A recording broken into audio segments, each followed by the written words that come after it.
Remember searching SingleMuslim.com proudly sponsors Single Muslim Live.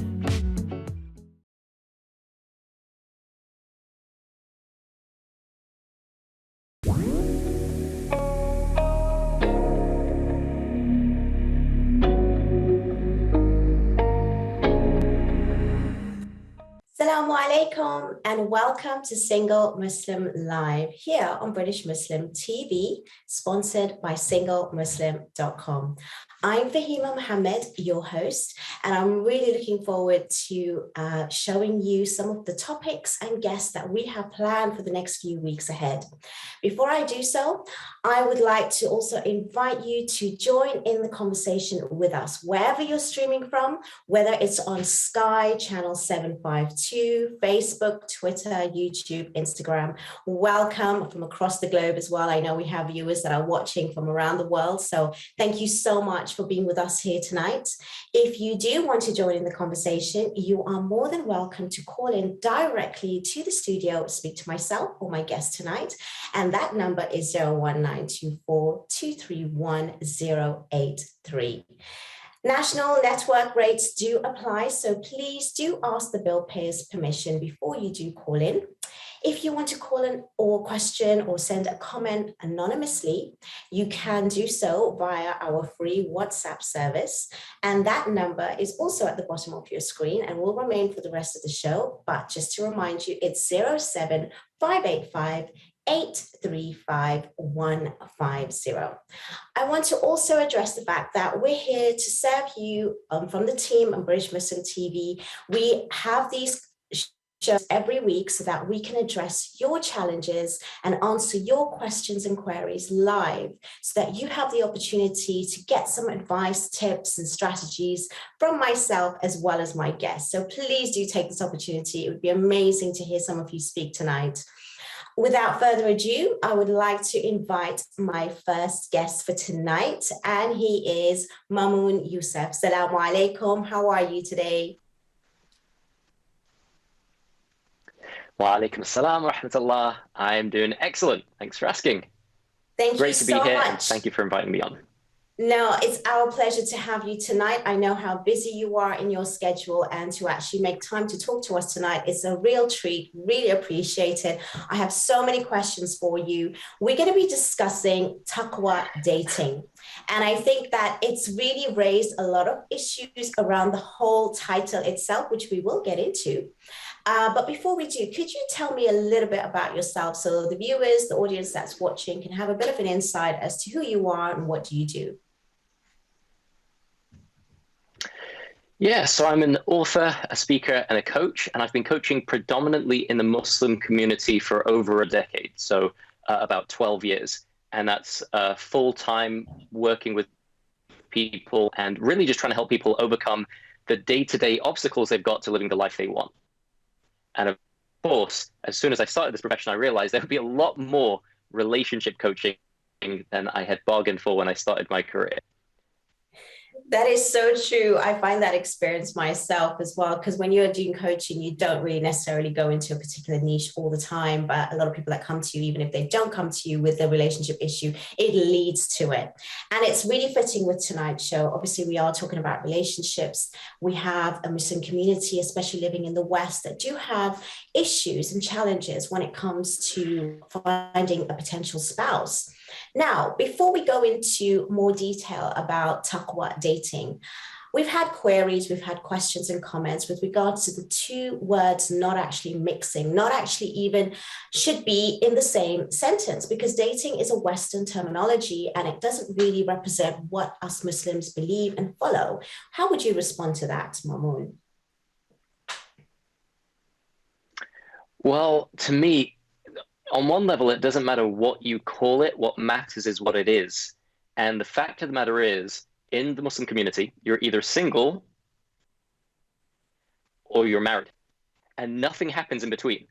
And in a way, this is really humble, and it's like, it's great and it's endearing that we have such a wonderful emphasis on marriage and on the value of marriage, and we know that it's sunnah and everything. So in a way, it's really a wonderful thing. The downside is it ends up that there is incredibly little and limited advice for young Muslims on what to do between being single and being married. That whole arena is the reason why there is so much struggle and confusion. And if you don't talk about something, that doesn't mean it's not happening. And the fact of the matter is, and let me just also say, I really relate to the problem. I really relate to this terminology problem. In fact, truth be told, my wife insists we never dated. She says, no, dating, no, we never dated. And I was like, oh, really? What were we doing before we were married? And she said, no, Mamoon, we were talking. And I was like, okay, well, I'm glad we were talking. I had such a good time talking with you. We decided to get married. Alhamdulillah. But the point is this, like, whatever you call it, it is what it is. There is this phase in between when you're single and when you're married, when you're trying to work out whether the person you're talking with is the optimal person for you to marry. My vision and my wish and my dream is for everybody to marry their optimal spouse. And this is one of the first things I recommend people do, is ask Allah subhanahu wa ta'ala from the depth of your heart in the middle of the night that he connects you. You know, so many people, when they come to me, they say, yeah, I do dua for marriage all the time.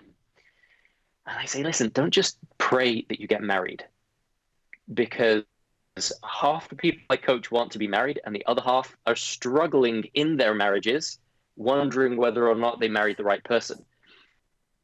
So it make you married to the person on earth for you than it is to just get you married. So I say always, listen, if you're going to make the prayer, pray that Allah connects you with the optimal person.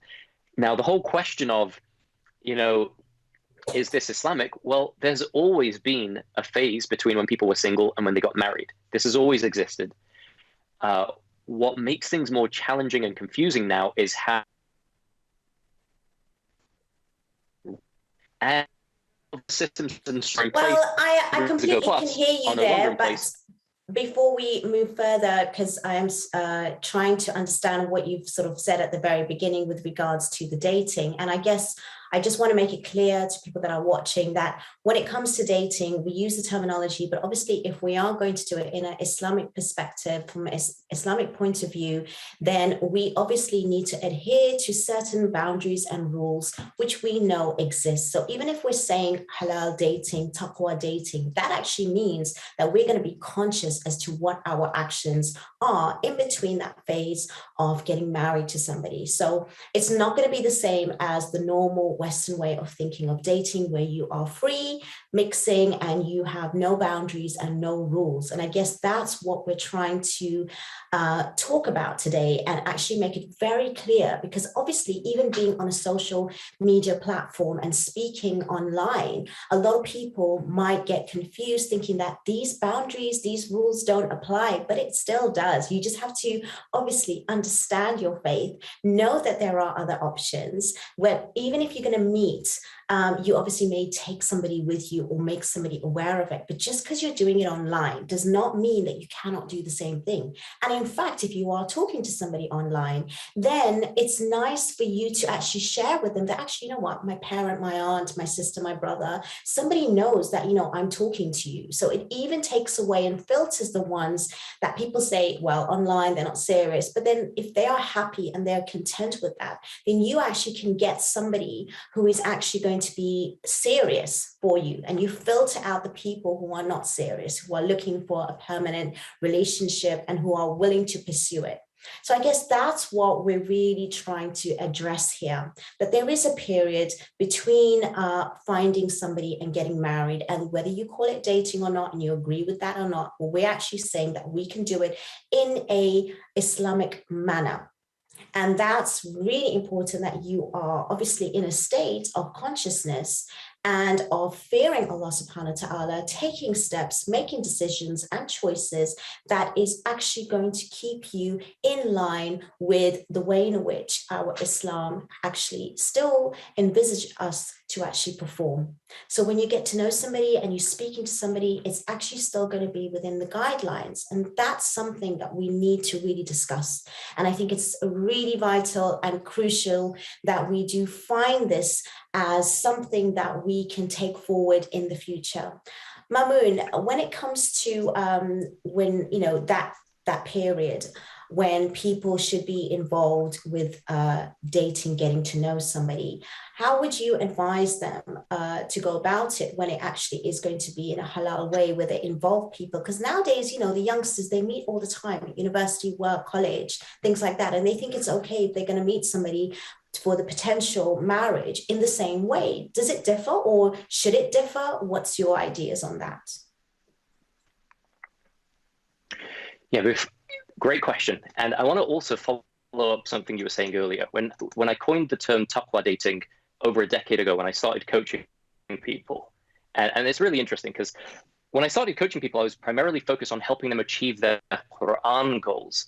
And because I'm in the field and I'm working with hundreds of people and just every day having conversations about how to improve their lives, it was almost by demand that I started working more with people on the fact that they're single and they want to get married, because very, very quickly they pointed out to me, there is nowhere to go to get advice on this. People talk a good game about being super halal and super Islamic, but those same people are saying they're saying, don't talk to the opposite gender. Don't talk to the opposite gender. Don't talk to the opposite. Why aren't you married yet? And it's like, well, hold on a second. You've put us in a bit of a predicament here. We're not allowed to talk to the opposite gender, and suddenly we're meant to be married. But no, so it's like they're challenging us on the terminology of Taqwa dating, and at the same time leaving us in a position. And this is why I've had clients who were oftentimes women in their 40s who are very religious, very strict, following everything the imams were telling them, everything the shayukh were telling them, and finding themselves in a predicament where, well,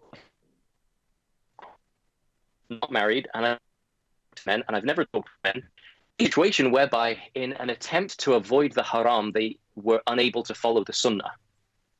And that's really dangerous. So this isn't just about halal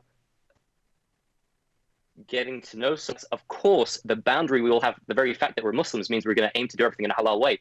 The reason I coined the term taqwa dating is we want to take it a step further and say, we're not just following the rules here. We want to figure out the most highly conscious way for us to engage in this entire area of life, to the point where we're not just doing doing what everybody else is doing, but in an Islamic way. That is but we're so amazing. And we're going to come back to you on that because we're going to ask you further questions, but we do have a short break coming up. Please do stay where you are. Stay tuned. We have so much more to hear from Mamoon, but hopefully we will see you shortly. Have a great time with a cup of tea or water and come back, join Mamoon for some more questions. Assalamu alaikum.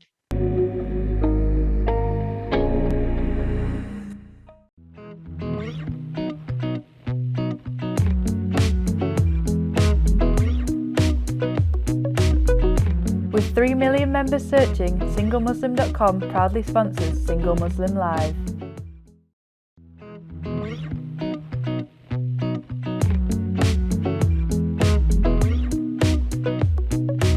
With 3 million members searching, SingleMuslim.com proudly sponsors Single Muslim Live.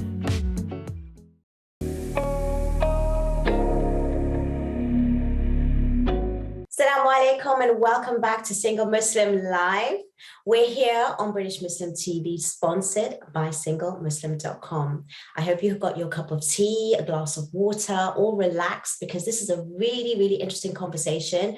We have to understand the real meaning behind finding a spouse and the way we go about it. It's really interesting that we're having this conversation right now, especially when it comes to dating. We hear about this word a lot of the times, then we add taqwa in between or before it. We add halal dating, taqwa dating before it. And what does that actually mean? Now, we want to help, especially our Muslim community who are living in the West and do find it really difficult to maneuver finding their spouse and doing it in a way where they are actually abiding by the Islamic rules and regulations. And we're trying to give you that kind of insight with my guest tonight, who has really enlightened me with so much information. And we haven't even got into the actual questions. So please, if you do have any questions that you would really like to ask Mamoon, please call us tonight or send any messages via the WhatsApp service. Sorry, I interrupted you earlier as you were talking about the Taqwa dating. Please continue, Mamoon, because it's really interesting what you were saying. And I really want to make sure that we get as much as we can of tonight's show.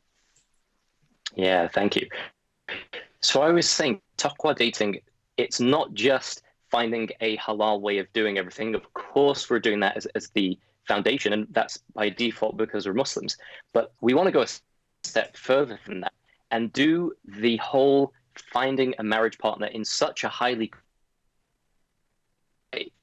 models for all of the rest of society, that we actually focus on marriage, only focus on marriage, but make it the real thing that it is, this sacred union, such that people look to us and say, like, how did you organize all that? How come you're all married? You're all relatively happily married, right? What's the secret? And some of the secrets are actually contained within the kind of training process we have that I call now Taqwa Dating. But the idea is really to start with the first intention, which is to ask Allah subhanahu wa ta'ala to match you with your optimal spouse. For me, that's where it begins. It doesn't begin with, what's halal and what's haram. We should already know that from primary school, right? It really begins with, now I'm ready to get married. What is the optimal, like, how can I make this whole process one that not only results in me getting married, but along the way deepens my connection with Allah subhanahu wa ta'ala? That's really what makes it Taqwa Dating for me.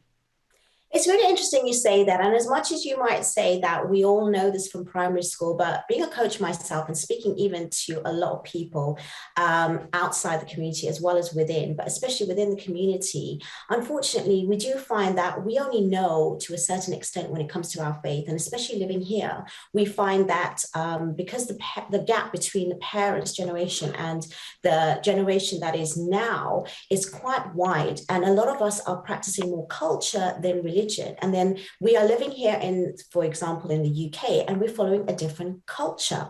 So it's not even about faith anymore. It's about the people that are actually now familiar with the fact that it's okay to go that extra step, to talk to somebody, get to know somebody. I know women that come to me and they might even say, well, we've been talking for a few weeks and it hasn't worked out and I'm really upset. So that emotion is already in there. It's involved. They are getting themselves emotionally involved straight away. So it's so much more like what you're saying than just the religious part, is that they don't understand that when they're getting to know somebody, it's really getting to know them without even that involvement and that emotion from themselves first, because they can get into trouble thinking that is it, that's the one.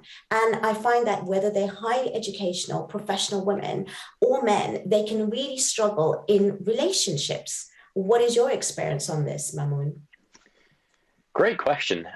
Anybody who gets into any kind of relationship is going to have struggles, whether it's a potential marriage partner or whether it's your own parents and your own siblings, right? This is just part of the human experience. The question, I think, underneath the question is, someone is talking with someone, right? So let's say, a young man is talking to a woman and he falls madly in love. He's very attracted. He's head over heels, or vice versa. The woman feels that way about the man. At that point, does that mean this is the optimal partner and we should get married? And that's really the question under this, is how do you know if the one you're talking with is the one you should marry? And if anyone wants the answer to that question, all you have to do is ring up and ask, and I'll be happy to answer it for you. No, that is so important because, understanding human mind and behavior is so different because, again, a lot of the times we are always acting on just emotion alone, and we are always going to get that high. We're always going to get that adrenaline at the beginning, and we think that is it. That's actually an indication. But your feelings are not going to be continuous, and you have to be more logical. You have to be beyond that, and you have to have a lot of support around you and people around you, whether it's a coach, an alim, an imam, or sheikh, whether it's your family members who are actually able to bring you this awareness, to give you this kind of insight, to actually guide you through it. That's why to go through it alone, to actually just speak to somebody alone, and to go on this sort of, so-called dating journey on your own, you will find that it's not going to be a struggle where we say it's something which is normal, but it's going to be a struggle where you might find yourself stuck and actually make a decision which maybe years later you might actually regret, and you might miss the red flags, you might miss a lot of the things because you're in that state right now, which is kind of like a high.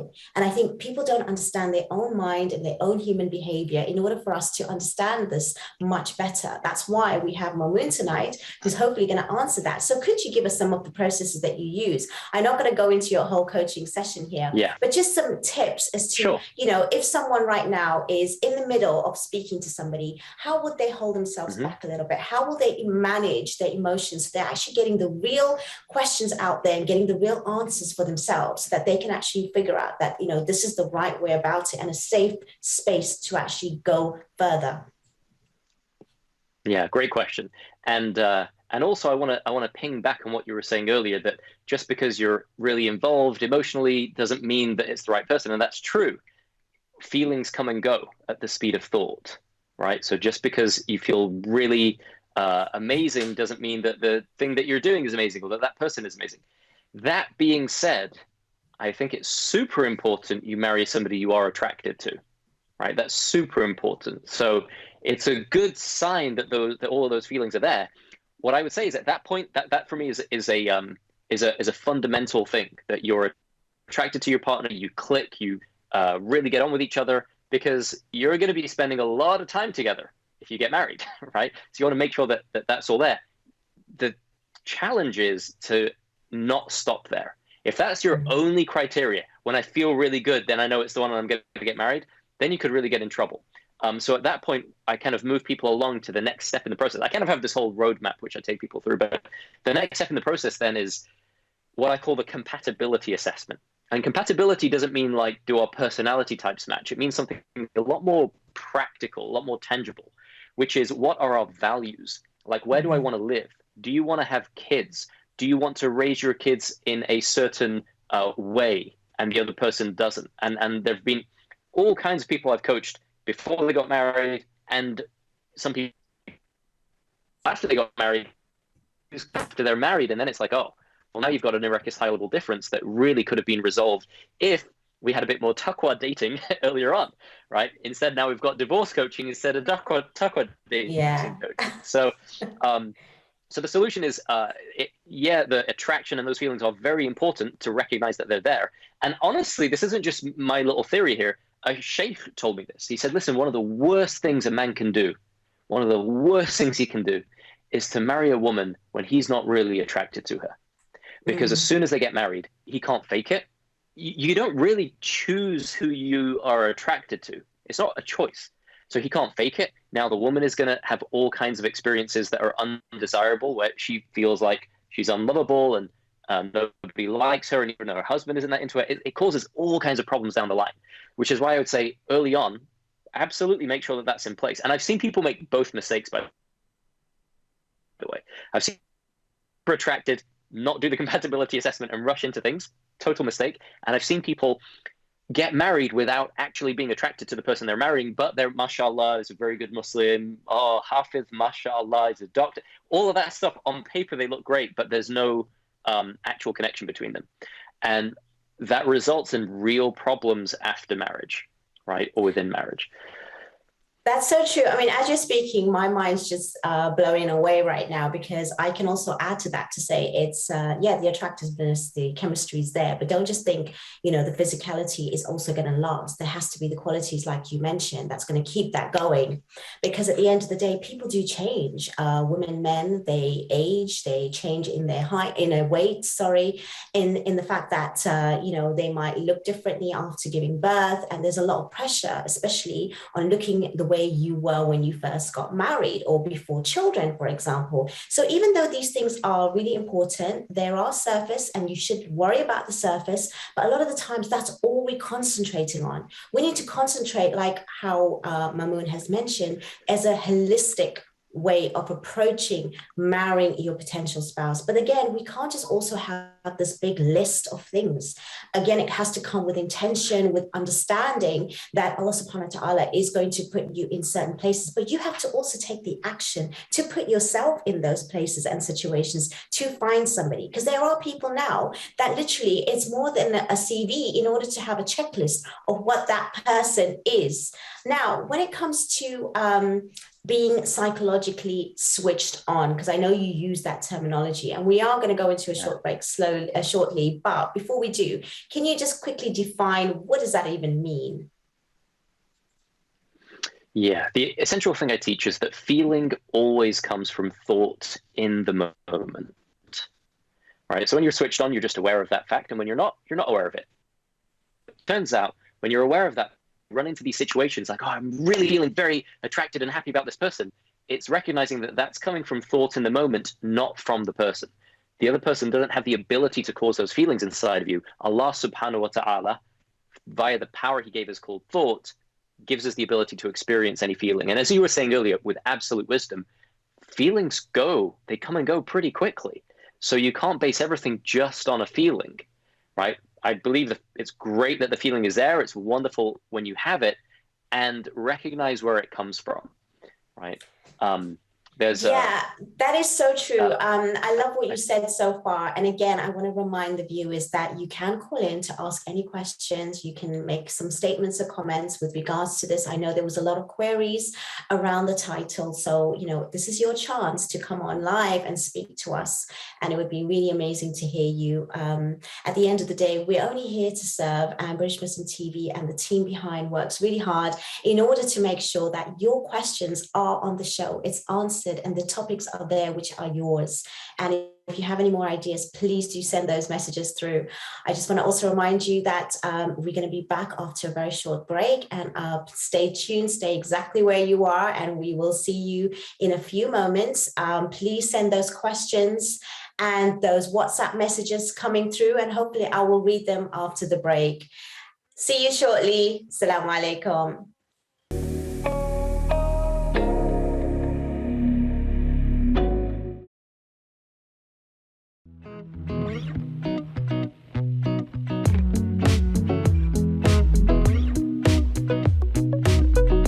With 3 million members searching, SingleMuslim.com proudly sponsors Single Muslim Live.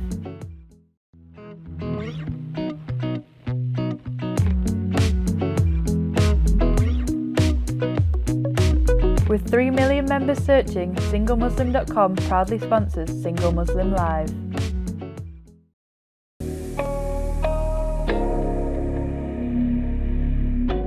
Assalamu alaikum and welcome back to Single Muslim Live here on British Muslim TV, sponsored by SingleMuslim.com. I'm Fahima Mohammed, speaking to Mamoon Yusaf tonight with regards to the topic around Taqwa Dating. A lot of you are commenting, and I really love the fact that you're interacting and engaging. And if you do have any further questions, you can call in live. We are here to take your calls. And as much as there are many opinions out there, whether they're criticizing or they are actually agreeing or whatever it is, we welcome that, because at the end of the day, we're here to make sure that there is understanding, there is information, there's awareness. We bring in guests who are actually in the field working with individuals, so they have an insight that most people don't, like myself. We deal with clients, with couples, with singles, married, divorced, whatever it may be, situation that you're in, that actually come to us with these, situations, these scenarios. So they are real. These are real case studies. They are real, scenarios that are happening. The circumstances are very real, unfortunately, that we have to raise these kinds of issues so that we can bring it to a larger platform, so we can help Muslims to navigate through their journey of finding a spouse in a good way.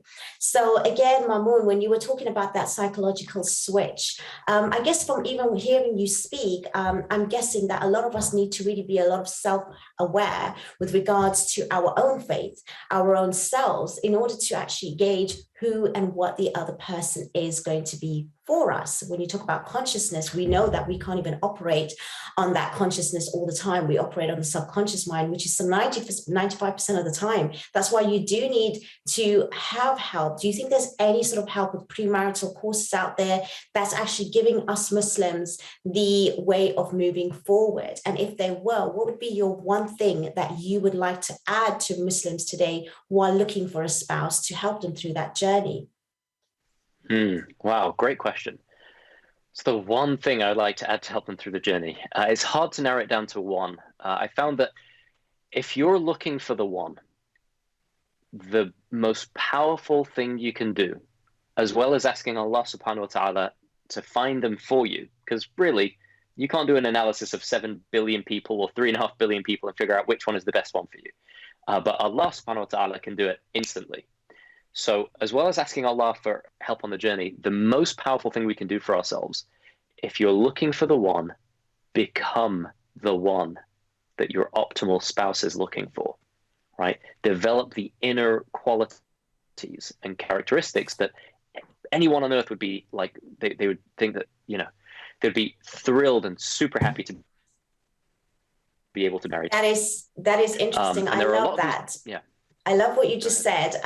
Could you take us through somebody who is struggling with their faith? Because, a lot of us, especially when we're looking for a partner and we are told this is half your deen. What does that mean? I mean, are we just doing it to, again, tick the boxes like we are, like in Salah and, the 5 pillars and things like that? And do we actually understand our faith enough in order to understand that this marriage is really half your deen? And what does that actually mean? Because I think we need to get into that a little bit more deeper as well. Yeah, great question. I would look at it all from a different perspective and take a step back for a moment and just realize how blessed we are to be Muslims alive today, with a direct chain going to the Prophet, peace and blessings upon him, the leader and imam of all of the prophets, the most enlightened person who ever lived, who gave us the clearest, most beautiful way of life to follow. And this incredible human being lived the path, his followers, and we are blessed to be following in their way. And his tradition was not to be celibate. His tradition was to get married. Allah could have made it very easily, and it has been the case for some people that Allah made it that their spiritual path was that they had to be celibate, right? Either because they didn't have the choice, they didn't have the option. But we're in a weird situation where we're almost self-imposing celibacy because we're not learning how to do the things necessary during this 1 or 2 years. Hopefully, if you do all the right things and you take all the shortcuts, there's a skill set that we need that I'm calling Taqwa Dating, and you can call it whatever you want, that we have to master in order to be able to fulfill this. So Allah could have made it that we weren't allowed to get married and we would, just all be single and die alone. But he, in his infinite wisdom, did it in another way, where he gave us the best of examples and said, look, you can get married in it.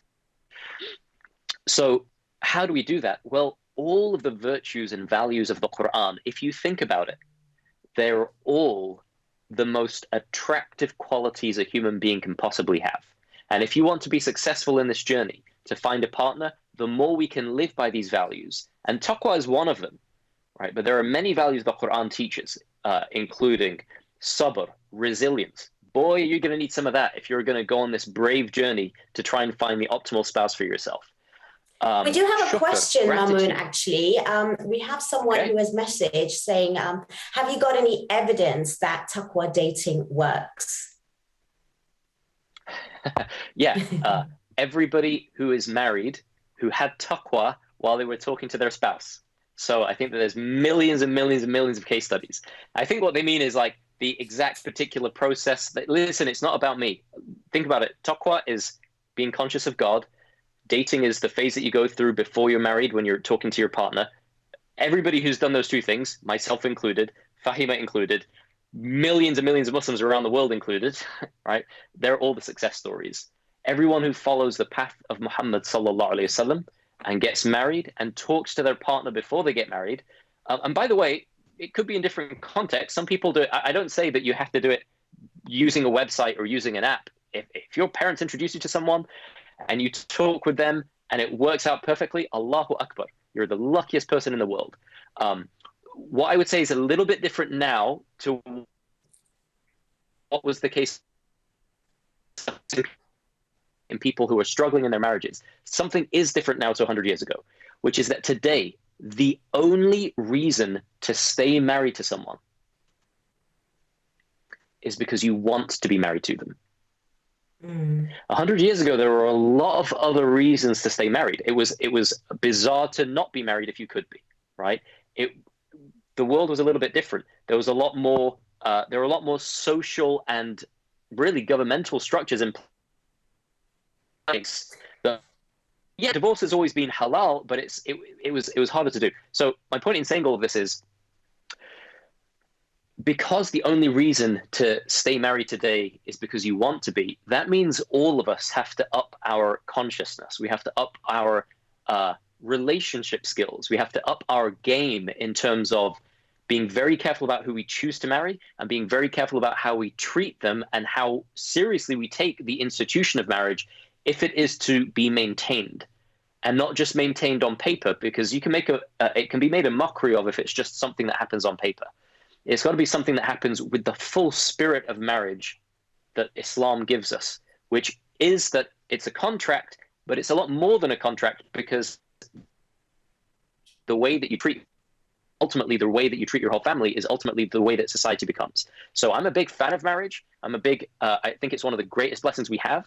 I think there's abundant evidence that Taqwa dating works. It's just, terminology we've had to create in the field so that people could feel comfortable talking to us about the real issues that they're facing day to day, right? So, but look at it this way. Taqwa dating isn't a prescription of what you should do. It's a description of what is already happening in reality. In reality, there are pious, conscientious Muslims who are single, need to figure out how to get married, and no one, because we're so afraid to talk about it, because nobody wants to be in my position right now, which is to say, hey, we have to talk about these things and we've got to do it with consciousness, and to put themselves, like, if you think about it, if you're an imam or a da'i or a public speaker, it's a lot easier to just say, the youth today are lost. They're all absolutely, the very fact that you're talking to anybody at university means you might as well just give up now, right? It's very easy to be extreme in that way. And it's a lot harder to deal with the actual reality day to day on the ground, and deal with the fact that there's very little advice, there's very little support, there's very little, we're facing new situations, and our approaches to them as conscientious Muslims have to develop faster than the situations develop, right? It wasn't that long ago there were no apps, right? Yeah, absolutely. No, I agree with you, and I love what you said, because I think it's really, again, it's vital that we do sort of state these things. We're not just talking because we're just saying this to sell a package or whatever it may be. Like you being a coach, a lot of people might think that that's how it is, but they are real case studies, there are real scenarios, there are psychological studies, even speaking myself to a lot of people who have actually come to me when they are at the detrimental stage, and you go back and question them as to how they started at the beginning, when there wasn't awareness, when there wasn't consciousness with regards to your faith and starting off on the right track to begin with. Then these things do play out later on. That's why it's important that we do address this now, and we actually sort of try to resolve these issues and maybe take precautions for it to happen again. Divorce is definitely increasing in our community, and we do find that there are also relationships that are struggling, and they're only maintained and they only are staying in those relationships because it's just for convenience, or they have no other support to actually, deal with it in a better way. It is new, I have to say, in the Muslim community to actually have assistance like a coach, for example, or seek some sort of assistance, because people always feel that you have to have a real serious issue in order to speak to somebody. But actually, when couples do come and they speak beforehand to address, things like their values, their beliefs, and things like that, that can really help you assess yourself and the other person. And that's why when you are not dealing with this yourself and dealing with it without actually being faith conscious, God conscious, then you can actually go through it in a much more smoother direction. And inshallah, it can actually, bring out that intention to actually be lived in reality. That's what we're trying to say. So, Mamoon, we are going to go into a short break. We are going to come back and ask for some, more tips, because we've got some virtues that I know that you want to actually speak about, so that people can actually understand themselves better and the other person. You said that we have to be that particular way first, but a lot of us do not actually ever see it that way. We just think that we are who we are, and all we need to do is look at the other person and analyze the other person. And I see that all the time, and I'm like, okay, hang on a second, let's take a step back, let's just analyze, who are we today? What are we being today? And sometimes we also attract who we are. So, and, we want to manifest things that are, maybe too far reach, or maybe which is not in our reach because of who we are. So that's the other thing that I really want to question you after the break. I also want to remind the viewers that please do stay with us. We still have a lot more questions for Mamoon, and we can actually answer your questions as well. Thank you so much for the WhatsApp messages and, all the contact that we're having on the Facebook and Instagram and YouTube. We really appreciate it, and we will answer more of your questions when we do come back very shortly. We'll see you in a few moments. Assalamu alaikum.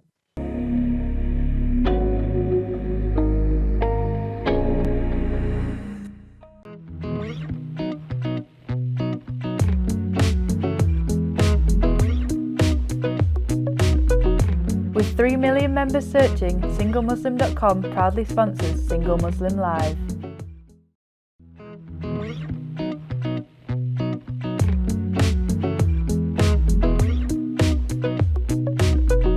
With 3 million members searching, SingleMuslim.com proudly sponsors Single Muslim Live.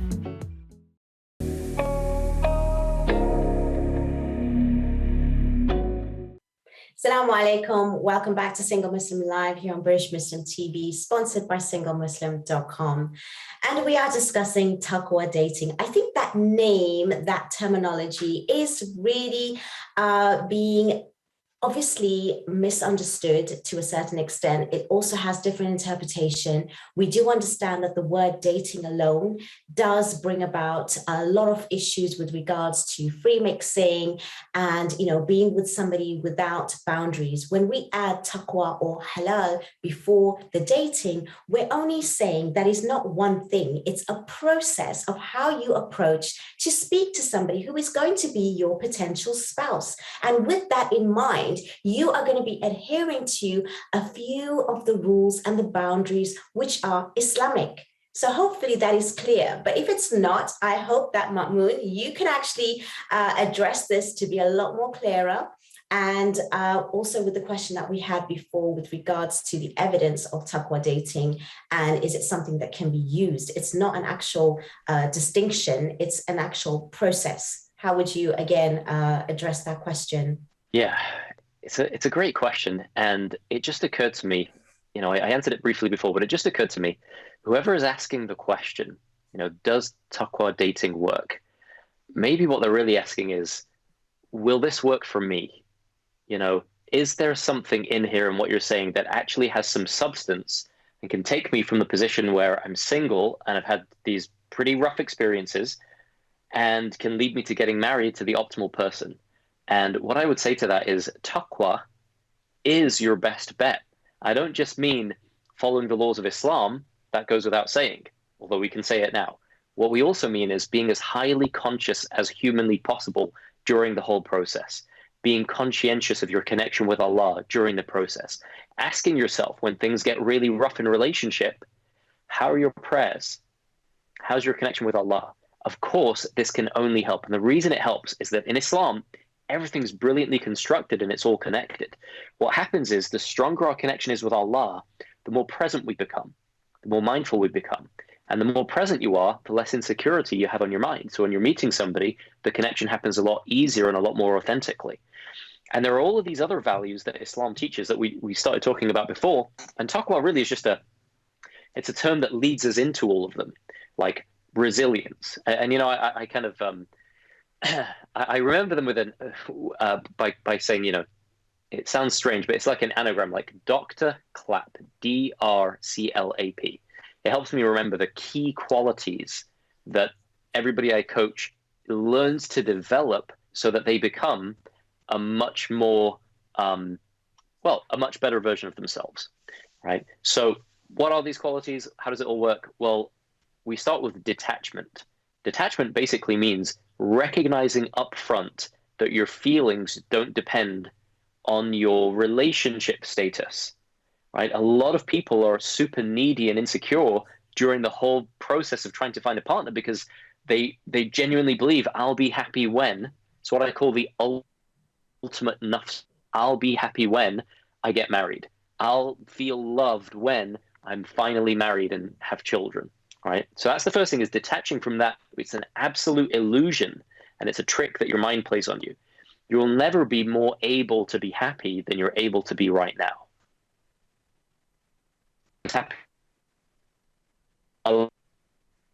It's called the. Could you repeat that again? The first one, sorry, was detachment, and the R was for, because I missed that, sorry. Could you repeat that? I haven't got to the R yet. So the R is for resilience. Okay. And anybody who's going through this journey is going to need a lot of resilience. Resilience means sabr. Take and come elegantly with your head held high, right? And continuing on the journey. So many people give up marriage. They don't want to talk about it, right? When they see a campaign or something for one of my programs, Meet Him and Marry Him, they say, no, no, no, no, no, I don't want to even look at it because they've been hurt. And it's real. The pain is real, right? And the fact of the matter is, resilience is the ability to take those hits and keep going, right? The next one is confidence. Confidence is quite simply the sense of insecurity. It is the single most attractive quality in a man and the single most attractive quality in a woman, right? If you're confident and you've got nothing on your mind, immediately people can tell. They can tell that you're approachable. Yeah. They can tell that you are somebody we're talking to. You're not filling up the gap with all of this insecurity and weirdness and meanness. And I keep people confident.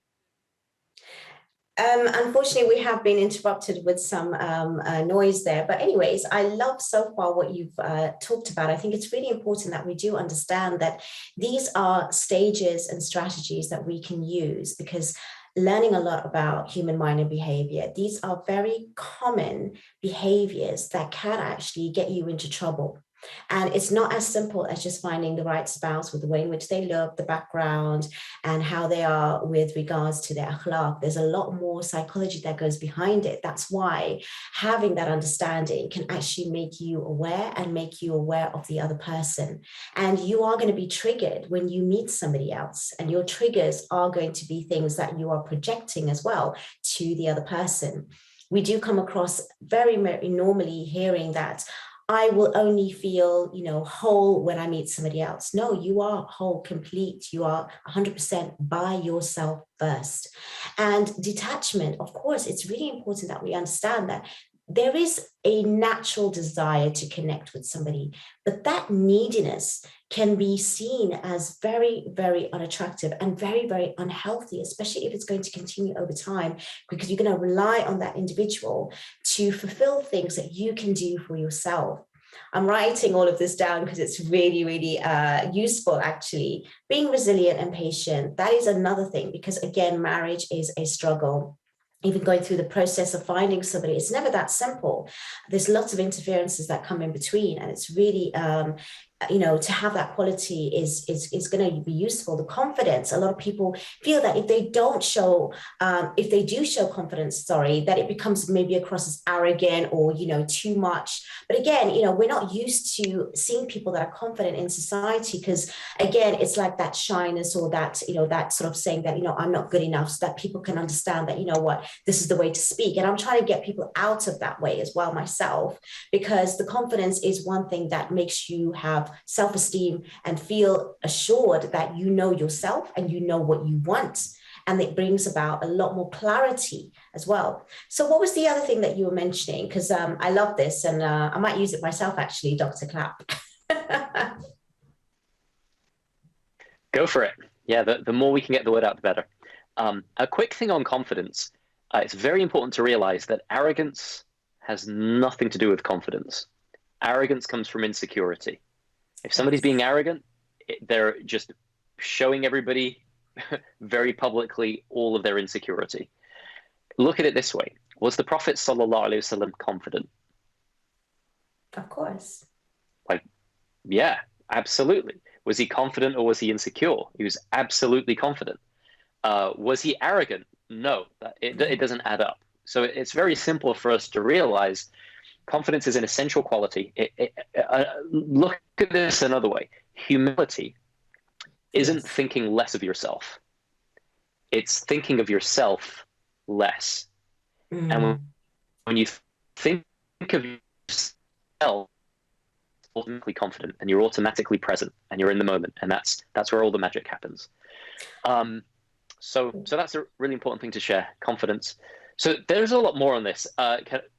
If anybody wants a real in-depth training on this, can I tell them? Please do, because we are coming towards the end of the show. So please share your details. Yeah. And if people want to reach you, because I know we've only really touched the surface on this, to be honest, and there's so much more. So please do share your sort of Instagram handles Absolutely. or any social media sort of? Yeah, so if you want more detail on this, I'm a full training on it, then the best thing to do is to go to meethimandmarryhim.com. Obviously, that's for women, right? Go to meethimandmarryhim.com. You'll get a full training on all of these qualities. I do have training for men as well.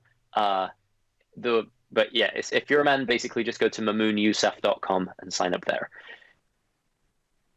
And then you'll my email list, and I'll send you great like tips all the time and of how to actually live by all these qualities. Another thing I'd recommend for everyone, because I'm so humble, is I'd recommend you read my book, Inside the Soul of Islam. Because actually what the book does is it connects the dots between the incredibly valuable, life-enhancing, heart-cleansing Islamic teachings, and it elucidates kind of the noble qualities that the Quran and Sunnah teach, and then it shares a model or an understanding of how your mind works that allows us all to live by those qualities a lot in a much fuller way. So you can check out the book Inside the Soul of Islam, and so a lot of That's great. I'm really happy that you shared that with us, actually, because we do want to quickly, before we end, did you want to quickly sort of say what was the LAP, or are you going to leave that for another time, because we've only got a couple of minutes, so you can sort of choose to decide to complete quickly, and then have a final statement before we end as well. We've only got like just under 2 minutes left before the end of the show. I'll pick up on one of them in that case. I won't try and condense all three. The P is presence. Okay. Mm-hmm. And this is probably one of the most important things. You're either and you're aware of that, or you're at. A lot of us get insecure when we have the opposite gender, and when we meet in different kind of social circumstances, we can get insecure and start having all these thoughts running through our minds that really pulls us out of the present moment. And it looks like we're spacing out, or it looks like we don't know how to interact normally. And the more you like someone, oftentimes, the more insecure we get.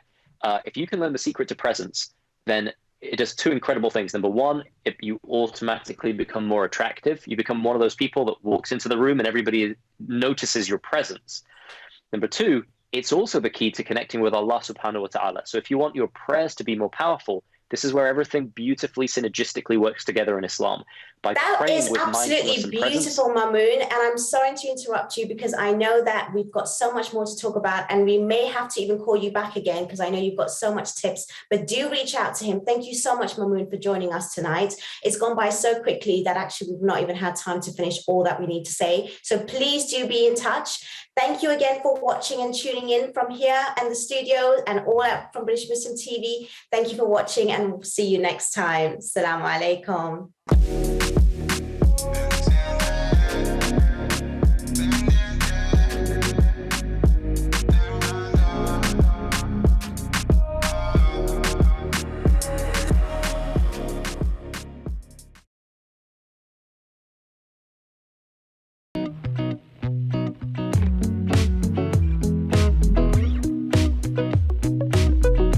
With 3 million members searching, SingleMuslim.com proudly sponsors Single Muslim Live.